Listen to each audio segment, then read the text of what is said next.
할렐루야. 아멘. 우리 하나님은 살아계십니다. 아멘. 그 살아계신 하나님은 우리의 기도를 들으시고 우리에게 응답 주심을 믿습니다. 아멘. 오늘 우리에게 주시는 그 말씀을 통해서 하나님의 크신 은혜가 있으시기를 주님의 이름으로 축원드립니다. 아멘. 하나님의 사랑하시는 예배자 여러분, 새해 하나님의 크신 은혜와 복 많이 받으시기를 바랍니다. 아멘. 여러분 새해 복 많이 받으세요. 아멘. 힘들고 어려웠던 2020년도가 지나고 21년도 새해를 맞이하였습니다. 새해를 맞이하면서 각자마다 새로운 기도와 제목 그리고 다짐이 있을 줄 믿습니다. 또 이루고자 하시는 그런 목표도 있으시고 나는 이제는 잘 될 것이라는 그런 희망을 품고 계실 줄 믿습니다. 아무쪼록 그 바람과 소망이 하나님의 뜻 가운데서 잘 되어지기를 축복합니다. 아멘. 저는 새해를 맞이하면서 이 교회를 세우게 해주신 하나님의 은혜에 감사하며 그렇지만 그 중에서도 고민도 했습니다. 목회 경험도 많으신 목사님들께서 이제는 어쩔 수 없다고 그러면서 교회도 닫고 집으로 들어가시는 그런 형편에 저 같은 사람이 예배를 드리겠다고 그러면서 예배 장소를 찾아다니는 그런 모습 보면서요, 사실 저한테 걱정하는 목소리도 있었습니다. 아니 남들은 다 들어가고 있는데 저 사람은 어떻게 된 양반이 참 걱정되는 인사로다, 그런 말씀을 솔직히 들었습니다. 아닌 게 아니라 어디 모임에 갔더니 아이고 이렇게 힘든 시기에 왜 저렇게 할까, 그러니 제가 기도를 하지 않을 수가 없겠더라고요. 근데 저는 마음속에서 자꾸 그런 마음이 듭니다. 내가 아무리 그래도 하나님께 예배를 드리는 일이 결국은 나의 일이고 나는 예배 사역자라고 하면서 사역 다니는 사람인데 하나님 바라보면서 예배해야 되지 않겠느냐, 아멘. 그런 마음을 받았습니다. 교회는요 하나님의 교회이니까, 교회는 주님의 교회이니까 일은 말입니다. 일은 벌려야지 되는 것이고요. 아멘. 사고는 쳐야지 수습되는 거 아니겠습니까? 아멘. 네. 하나님께서 도와주시기. 아멘. 내가 힘들고 어려울 때 돌이켜 생각을 해보니까는 위기에 처했을 때마다 하나님께서 저를 끄집어 내주셨던 것을 제가 그동안 체험을 해왔거든요. 하나님께서 도와주시리라. 그리고 말씀을 보면서 준비하고 있는데 바로 오늘 본문 말씀이 눈에 들어와서 저를 계속 붙잡고 있었습니다. 네 하나님께 소망을 두라. 아멘. 네 하나님께 소망을 두라. 그러면서 계속 그 말씀이 저를 붙잡더라고요. 아니 이게 아니라 지난번에 우리 목사님 오셔서 감사 예배 드리는데 저는 깜짝 놀랐어요. 저한테 권면을 해주셨지 않습니까? 그런데 어떻게 말씀하셨죠? 김 목사님, 목표길 가면서 하나님만 바라보세요. 그 말씀이 와, 저는 그렇게 촉촉하고 다 똑같이 이렇게 맞아떨어지는지 깜짝 놀랐습니다. 그래서 그 마음에 확신을 갖습니다. 아멘. 이것은 내 생각과 내 마음이 아니라 하나님께서 저에게 말씀을 주시는구나, 그런 마음이 듭니다. 오늘 이 자리에서 함께 예배하시면서 또 미디어 영상 보시면서 함께 참여하시는 예배자 여러분, 오늘 본문의 말씀은 성경 상단에 보면은요 고라 자손의 마스길이라는 그런 제목이 붙어 있습니다. 저는 이 말씀을 가만히 봐도 처음에는 이게 잘 이해가 안 돼. 그러나 고라 자손의 마스길이라는 것을 찾아 들어가 보니까는 보이기 시작합니다. 마스길이라는 말은 상고한다, 교훈을 준다, 통찰한다, 그런 의미를 갖고 있는 말인데 고라 자손이라고 하는 것은 왜 여기에 나와서 노래를 할까요? 고라는 사실 이스라엘의 지도자 중에 한 사람이었습니다. 그런데 그는 모세에게 대들었던 사람 아닙니까? 왜냐하면요 모세가 아론의 후손들만 제사장직을 수행하게 했는데 역대상 23장 13절 보니까요 아론은 자손들과 함께 구별되어 몸을 성결하게 하여 영원토록 심히 거룩한 자가 되어 하나님 앞에 여호와 앞에 분향하고 섬기게 하며 영원토록 그 이름은 축복되게 하였느니라. 이 말씀을 다시 말하면 하나님께 부르심을 받고 그렇게 하는 것인데 그 이유를 찾아 들어가서 보니까는요 민수기 16장에서 보니까 고라는 이것을 망각하고 순종하지 않고 자기들만은 그렇게 성막에서 봉사나 하게 만드는 그런 모습 보면서 반발한 것입니다. 모세는 그들에게 이렇게 말합니다. 너네들이 그렇다면은 여호와의 성막에서 봉사하고 회중에게 그렇게 섬기고 하는 것이 그게 보통 일인 줄 아느냐? 아니거든요. 저도 집사 시절에 과거에 교회 섬기면서 현관에서 제가 10년 동안 있지 않았습니까? 보통 일이 아니었더라고요. 지금 와서 고백하는데, 지금 이렇게 사역을 하면서 사역자 생활을 하는데도요, 저 자신에게 얘기합니다. 지금까지 사역을 하면서, 전도서 사역하면서 지금까지 단 한 번도 처음 해본 일이 없었습니다. 이미 다 해봤던 일이에요. 할렐루야. 저는 다 해봤던 일이었습니다. 그 일이 그러니까 보통 일이 아니었던 것입니다. 새 가족이 오시면 어서 오세요 그러고 모셔다 드리고 안내해 드리고 사진 찍어서 또 새 가족 그렇게 올리기도 하고요. 얼마나 좋았는지 모릅니다. 그런데 그것을 가지고 불만을 품은 고라의 그 사람들, 그러니까 모세가 그러죠. 향로를 들고 살리게 나와봐라. 그랬더니 엄청난 일이 터집니다. 땅이 갈라지고 고라와 그 따르는 무리들은 삼켜져 버리고 그 250명의 사람들은 불살라버리는 엄청난 일이 터지는 것입니다. 왜 이렇게 되는지 더 이상 설명할 필요가 없습니다. 자신이 지켜야 되는 그 일, 자신에게 주신 그 사명, 그것들을 잘 지키고 주신 사명을 소중히 여기고 맡은 일에 순종하면서 그 일에 충성하며 살아가는 일이, 그것이 행복하고 좋은 일인데 자기의 사명을 망각하고 급기야는 분수를 넘어서 막 대드는 겁니다. 왜 너희만 제사장 하는 거야? 우리도 할 수 있지 않냐? 거기서 그걸로 그친 게 아니었죠. 모세와 아론을 쫓아가서 너희가 백성들을 죽이지 않았느냐, 그러면서 막 대들어 버리니까요, 하나님이 모세에게 이야기하십니다. 여기서 떠나라. 내가 저것들을 싹 날려버리리라. 싹 멸해버릴 것이라. 그러니 얼른 쫓아가서 아론에게 가서 향로를 가지고 가서 속죄하세요. 하나님이 정말 진노하셨습니다. 그렇게 말하니까 부랴부랴 가서 향을 피우고 가서 속죄하고, 죽은 사람들과 산 사람 사이에서 그렇게 하고 있으니까 거기서 멈추었는데, 그때 죽은 사람이 14,700명이라고 성경은 기록합니다. 이 사건은 정말 대단한 재난의 수준이 아닐 수가 없습니다.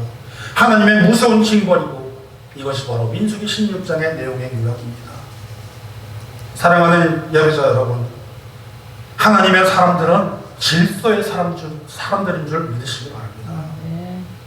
하나님의 사람들은 주어진 소명에 충성하는 그런 사람들인 줄로 믿으시기 바랍니다. 하나님의 사람들은 정말로 순종하는 사람들이 되어야 합니다.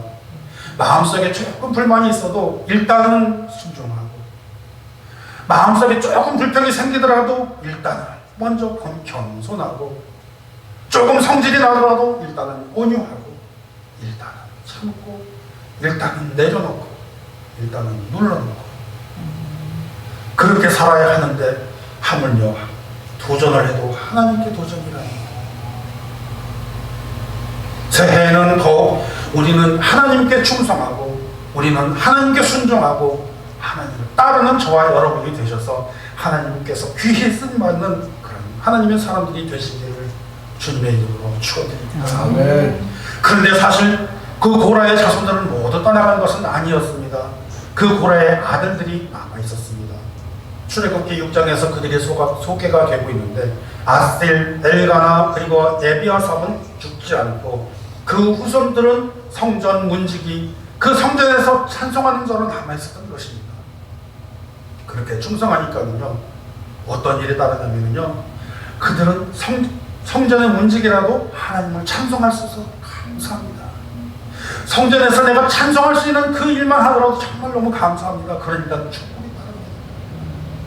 그 후손들에게 해만이라는 사람이 나타납니다. 그 후손들에게 아삽이 나오고요, 여두둔의 자손들이 결국 성전에서 찬양을 하는 찬양 전문가들이 나오는 것입니다.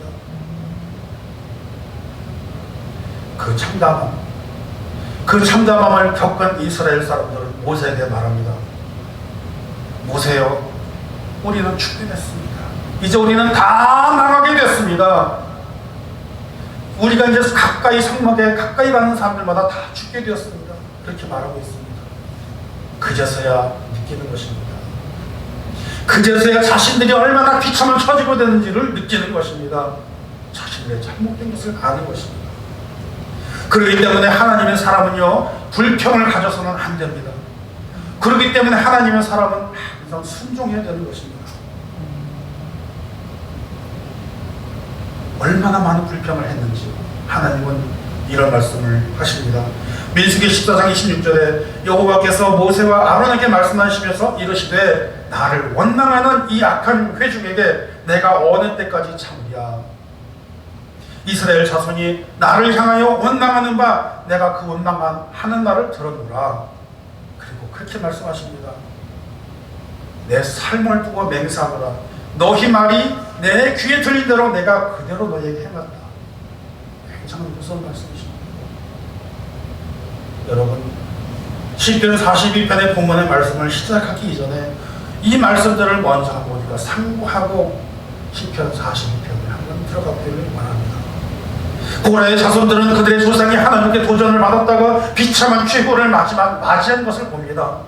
그들은 비록 살아남았지만 그런 중에서도 하나님을 찬양하며 지키고 싶은데 그 조상 고라의 그 모습을 보면서 그들을 향해 비웃지요. 그들을 향해 조롱하지요. 그 사람들이 너무너무 힘들게 그렇게 하면서 살기가 어려웠다는 것을 이야기합니다. 이제 우리 본문을 한번 봅니다. 하나님이여 사슴이 신의 문을 찾기에 갈급한 같이 내 영혼이 주를 찾기에 갈급하나이다. 내가 어느 때에 가서 하나님의 얼굴을 배울까? 이 말씀하고 있지 않습니까? 여러분, 이 말씀이 보통 말씀이 아닌 것입니다. 그래서 오늘 우리가 찬양 부르면서 뭔가 사서 이 찬양을 부르는 것입니다. 그래서 우리가 이 잘하는 찬양이 되기 바로 나온 것이 이겁니다.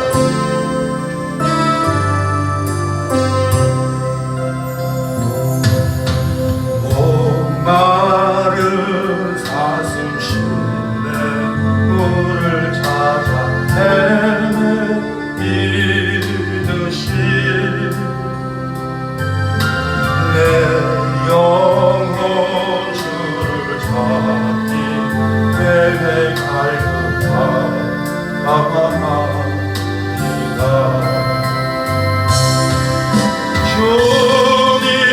주님만이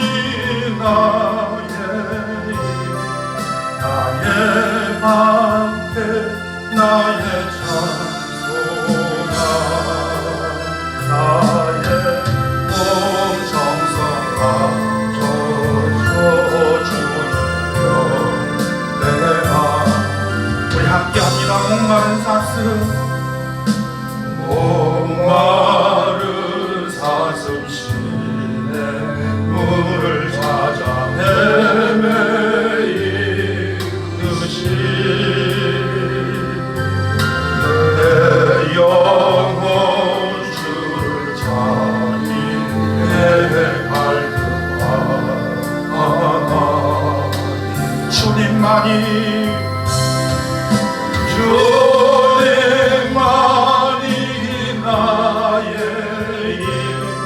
나의 방패 나의 찬송아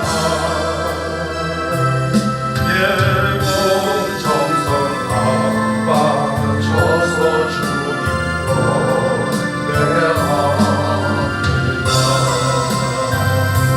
아멘. 그렇습니다.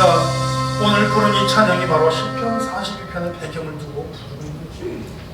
아마도 많은 분들은 그 찬양을 부르면서 그냥 사슴이 아름다운 숲속에서 그렇게 신의 물을 찾은 것처럼 내가 그냥 하나님을 찾는 것 그 정도가 아니었던 것입니다.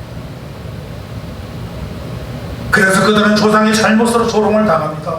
너희들이 그렇게 도전하더니 내가 찾는 하나님이 과연 어디에 계시더냐 그러면서 서름을 받는 것입니다. 그리고 흐르는 눈물이 밤낮으로 쏟아지는데 그것이 음식이 되었다 할 정도로 그렇게 애통해하며 살았다는 것을 말합니다. 이 말씀을 보면 정말 가슴이 답답하고 무너지는 심정을 갖지 않을 수가 없습니다. 고라는 다단과 아비람과 온갖 그 회중 대표들 250명이랑 함께 연합을 해서 모세와 아론에게 대들었는데 그것이 무엇입니까? 결국은 하나님의 권위에 대적하는 거 아니겠습니까?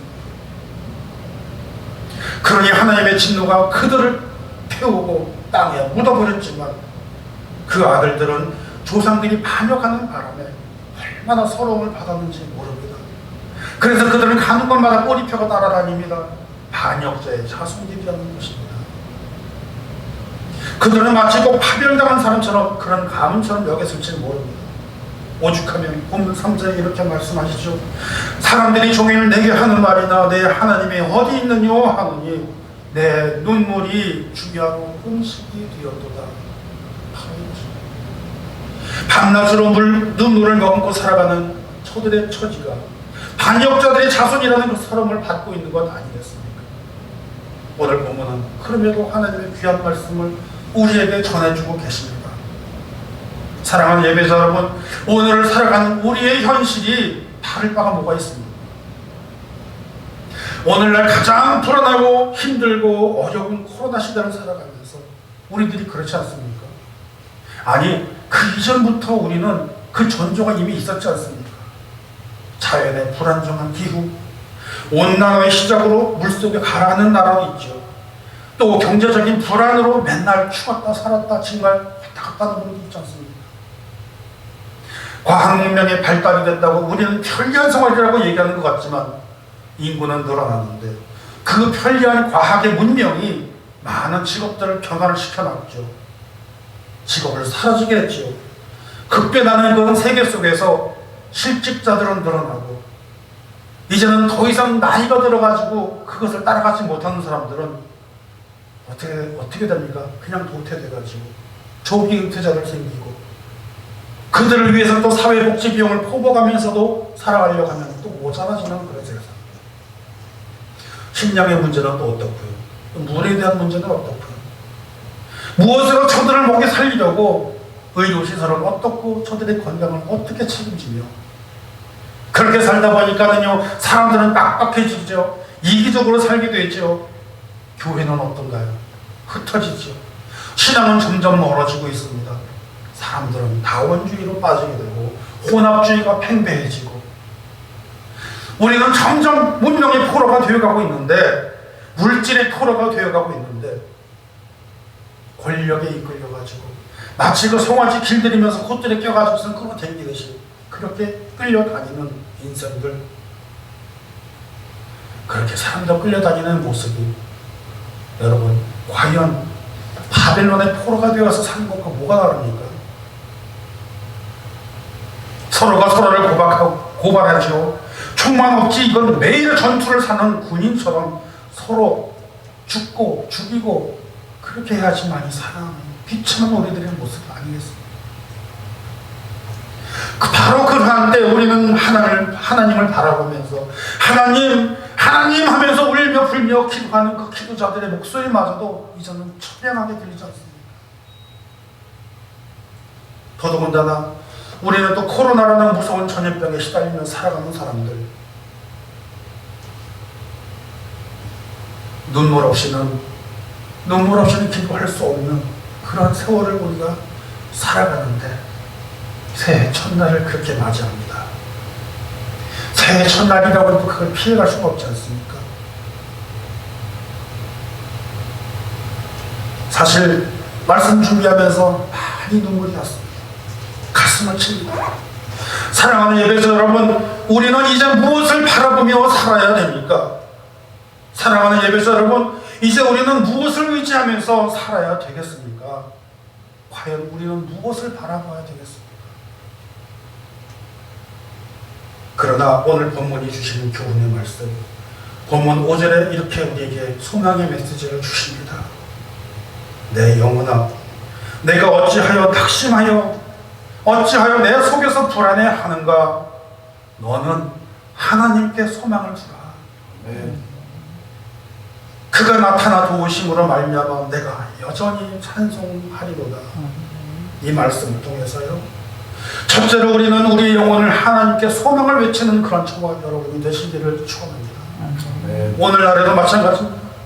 사람들은 서로 다투고 서로 고소하고 싸우고 교회는 질타하고 크리스천이라는 사람들은 서로 비난하고 조롱할지라도 우리는 우리를 향하여 외쳐야 됩니다. 우리의 영혼을 향하여 우리의 소망은 하나님께 있음을 외쳐야 됩니다. 아멘. 어떻게 보면 그것은 당연하다고 생각하고 사람들이 보는 것 따라 그 자리에서 그대로 평가할지는 모르겠지만 우리는 이 모든 것들을 보면서 우리가 정말 하나님을 바라본다면요, 우리는 세상 사람과 똑같은 말하고 우리가 스스로 그렇게 지적하고 그렇게 하는 것보다도요, 나로 인해서 우리로 인해서 그리스도인들이 조롱받는 것은 결국 하나님께도 같은 것이라는 생각을 해야 되지 않겠습니까? 우리도 조롱을 받고 크리스천이 조롱을 받고 교회가 비난을 받으면 그것이 하나님께 수치가 되는 일이라고 생각해야 되지 않겠습니까? 그러니 고라의 자손들처럼 비탄에 빠진 눈물을 흘리며 회개하며 우리가 더욱 하나님께 소망을 두고 하나님 바라보면서 살아야 되지 않겠습니까? 가슴이 찢어지고 가슴이 아프고 힘들어서라도 그렇지라도 우리는 다시 일어나야 되지 않겠습니까?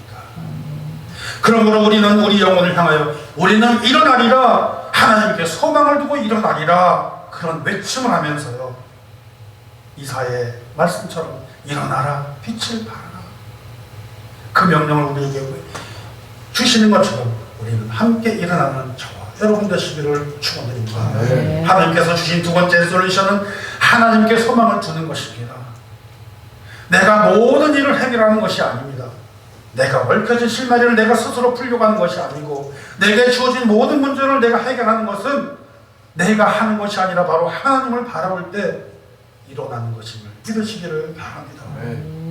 저는 정말 이것을 체험한 사람입니다. 하나님께 의존하고 바뀌어지겠다고 생각한 순간 그 다음부터 바뀌어지기 시작합니다. 잠언 16장 9절에도 그렇게 말합니다. 사람이 마음으로 자기 일을 계획할지라도 그 걸음을 인도하시는 자는 여호와이십니다. 그 말씀 오늘도 우리에게 말씀하고 계십니다. 하나님께 소망을 준다는 것은 무엇입니까? 그것은 전적으로 하나님을 의지한다는 것은 아니겠습니까? 전적으로 하나님을 의지한다는 것은 오직 내가 하나님만을 신뢰합니다, 그 말 아니겠습니까? 그러기에 시편 저자는 내 하나님께 소망을 두라는 이 말씀을 한 번만 적은 게 아닙니다. 시편 42편 5절에 있는 말씀이 아니라 11절을 내려가면 제일 마지막에 또 똑같은 이야기가 있습니다. 거기서 끝나는 게 아닙니다. 그 다음 장 43장에 가니까는요, 거기도 똑같은 내용이 나옵니다.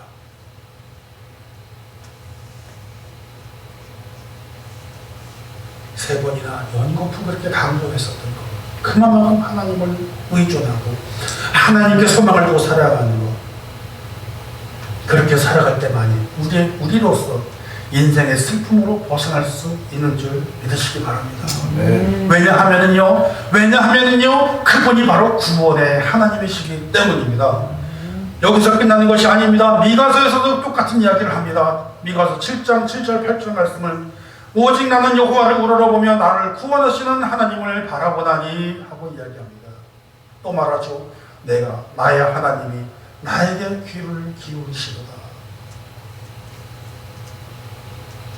8절 말씀입니다. 나의 대적이요 나로 말미암아 기뻐하지 말지어다.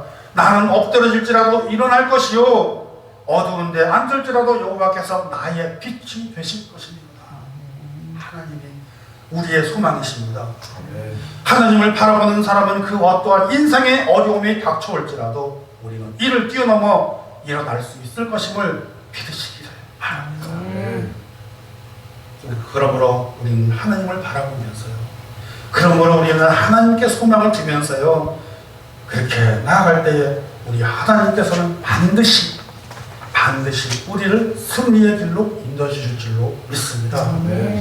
마지막으로 우리는 하나님께 소망을 두고 하나님께 찬양을 드리며 예배하는 예배자가 되시기를 축원드립니다. 우리는 하나님께 찬양을 드려야 합니다. 우리는 아무리 힘들어도 하나님께 찬양을 드려야 됩니다.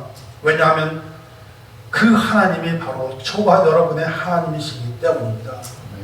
마지막 부분에 그가 나타나 도우심으로 말미암아 이런 부분이 나옵니다.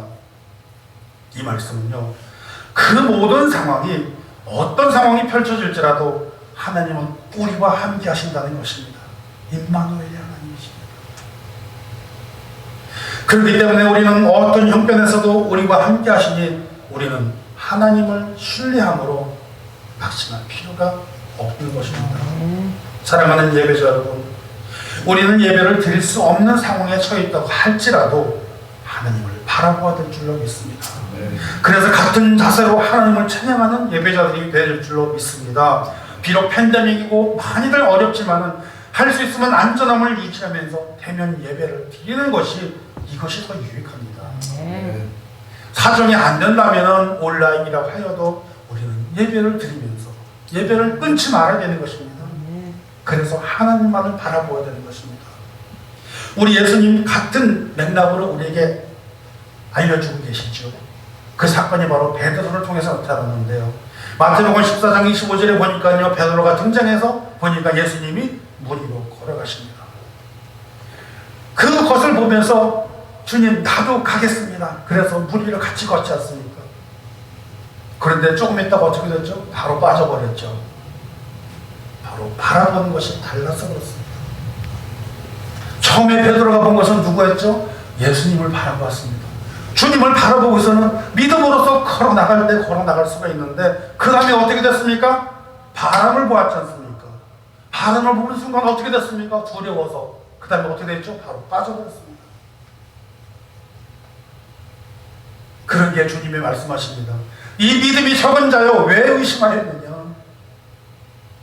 그렇죠. 하나님을 바라볼 때 우리는 그 물 위를 걸어갈, 베드로처럼 우리도 걸어갈 줄을 믿는데, 바람을 바라보면서 두려움에 빠지니까 바로 빠져버리는 거 아니겠습니까?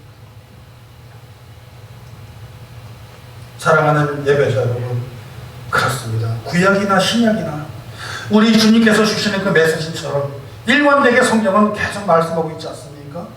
하나님을 바라보라. 하나님께 소망을 두라. 하나님께 의지하라. 그분이 왜요? 구원자이시기 때문에요. 그분이 왜요? 그분이 해결자이시기 때문에요. 그분이 왜요? 그분이 능력자이시기 때문입니다. 그렇기 때문에 우리는 그분께 예배를 드리는 거 아니겠습니까? 우리가 예배를 기피하고 이렇게 어려움이라 그러면서 예배를 피하게 되면은 우리는 그 영혼의 생수가 메마를 것입니다. 우리는 매번 위협을 느끼면서 그렇게 피해가다가는 하나님과 점점 멀어지게 될 것입니다. 우리는 영혼의 침체로 빠져버리게 될 것입니다. 하나님을 멀리하는 순간 힘들어지게 되는 고통으로 빠지게 될 것입니다. 그렇기 때문에 저는 기도 중에 하나님을 바라보라는 그 메시지를 받으면서 오늘 말씀을 통해 우리의 소망을 하나님께 두어야 하리라는 그런 말씀을 붙잡고 2021년도를 출발하려 합니다. 2021년도를 시작하는 하나님의 모든 귀한 예배자 여러분들, 오늘 우리에게 주신 말씀처럼 우리의 힘으로 해결하려 하지 마시고, 오늘의 어려움 또한 앞으로 다가올 수 있는 그런 알 수 없는 그런 것들이 찾아올지라도 우리는 실망치 않고 우리는 낙심하지 않고 하나님만을 바라보면서 하나님께 소망을 두고 살아갈 때에 이 세상에 매일의 삶을 우리는 승리할 줄로 믿습니다. 아멘. 날마다 승리하신 저와 여러분이 되시기를 바랍니다. 그래서 새해 21년도 들어서 우리는 모두 승리하시고 하나님의 크신 복 받는 저와 여러분 되시기를 바랍니다. 아멘. 반드시 성공할 줄로 믿습니다. 아멘. 기도합니다.